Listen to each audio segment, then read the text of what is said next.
All right, Shalom. I want to start off by giving all praises, honor, and glory to Yahweh Bashem Yahushua. Double honors to the apostles and elders at Great Millstone. Shalom to you, Akim, that's teaching the truth and sincerity. And shalom to the 1/3 and the Israelites that scattered abroad throughout the four corners of the earth. Today, I want to go into the word worship and the different level, the understanding of the word worship and the different levels of worship. And I want to use the example of love. Now you have parents, right? You have family members. You don't love your mother the same way you love your sister. You don't love your sister the same way you love your daughter. You don't love your daughter the same way you love your wife. Same thing that applies to your father. You don't love your father the way you love your brother. You don't love your brother the same way you love your son. But you love all of them. And that's the same thing with worship, okay? When you look into the meaning of words and get to understanding the words and start thinking the world view of these terminologies, you start to understand, the true essence of these words, all right, the true context of these words. Now, the same thing applies to the Heavenly Father, Son, and your teachers, okay, or your fellow brothers, all right?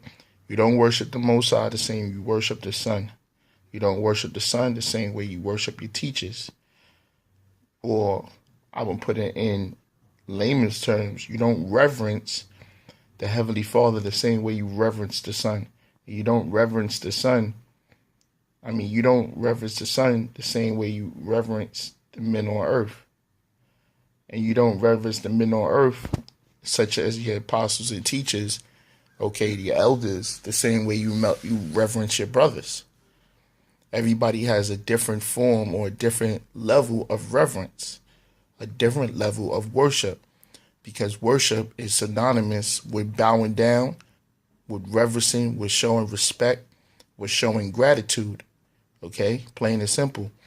Now, when you go into the Hebrew, the word is shakha, all right, to bow down, to depress, to bow down, prostrate oneself before superior in homage, before the Most High in worship, before false gods, before angels. And you have scriptures that go into this word. And I wanted to pull up real quick. This is Strong's 2360, all right? Strong's H 2360, shakha, okay? And when you look up the word homage, it says special honor or respect shown publicly. When you look up the word obedience, it says deferentially respect, okay? So the scriptures, let's get to the scriptures. Sirach 4:7. Get thyself the love of the congregation and bow thy head to great men. Once again, shakha, okay? Bow down, to prostrate before superior in homage before the Most High in worship. So it's all synonymous with each other. But once again, the reverence you show the Most High is not the reverence which you show the Son.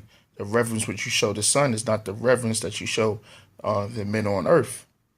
And I'm going to get an example of that.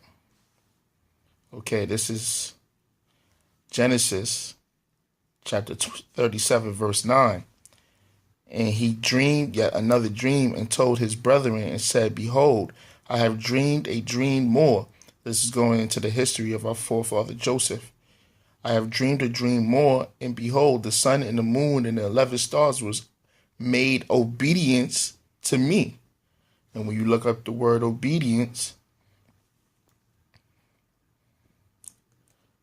what is it? Shakha, or Salakia is Strong's H 7812. Strong's H 7812 is Shakha, all right?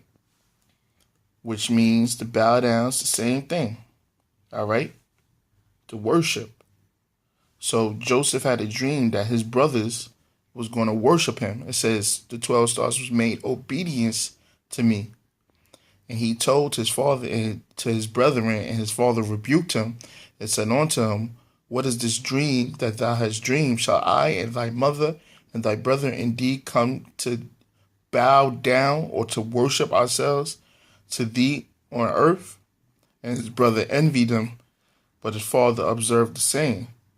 Okay, because he knew Joseph, the Most High was dealing with him in certain dreams and visions. This is Genesis. This is the account in Genesis 42:5. And the sons of Israel came to buy corn among those that came, for the famine was in the land of Canaan. And Joseph was made the governor over the land, and he was sold to all the people in the land. And Joseph's brethren came and bowed down. Let's look up that word, bow down. Once again, it's shakha, Strong's H78 and 12. It says, and bowed down themselves before him, and their faces was to the earth. And Joseph saw his brethren and knew them, but made himself strange unto them, and spake roughly unto them. And he said unto them, Whence come ye? And they said, From the land of Canaan, to buy food, because that was paid back for what they had did to him. But the Hebrew word is shakah, which means to bow down or to worship.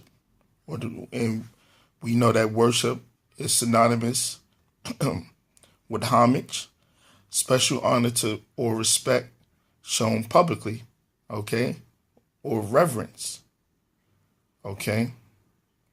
Now this is the bombshell. This is one more. I got two more, but the last one is a nuke. It's a nuke, man.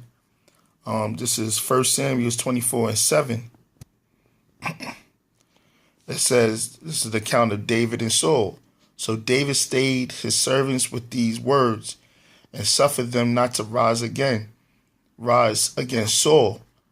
But Saul rose up out of the cave and went on his way. David also arose and went out of the cave and cried after Saul, saying, My lord the king.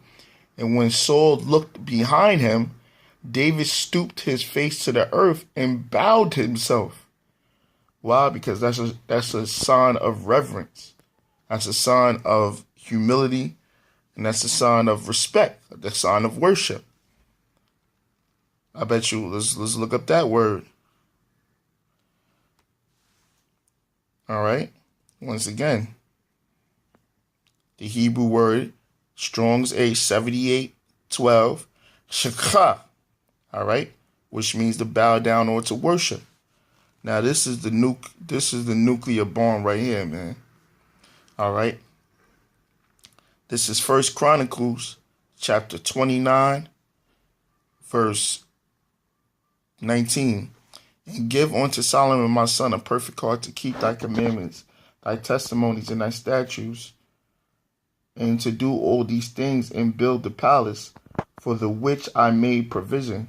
And David said to all the congregation, Now bless Yahweh, your power, all the congregation. Bless the Lord power, Yahweh power of their fathers, and bow down their heads and worship the Yahweh and the king.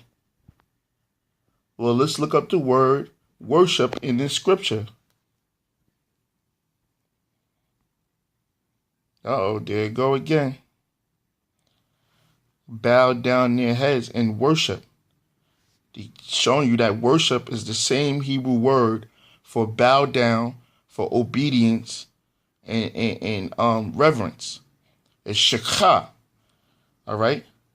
Now let's look it up in the Hebrew. It says waya shakha. I said waya shakha ha la Yahweh wa la malak. Now let's break it down. It says waya wa and he. Salakia, let it clear up. It says waya and he Wa is and, Yah is he. Shekha is worshipped. It says La, meaning to, Yahweh. So it says, and he, it says, and he worship to Yahweh, which is the name of the Heavenly Father. It says, Wa and La, that's the La character, which means to, Malak. So it says, and he worshipped to Yahweh and to Malak. Remember, the Hebrew word for worship is shekha. Okay?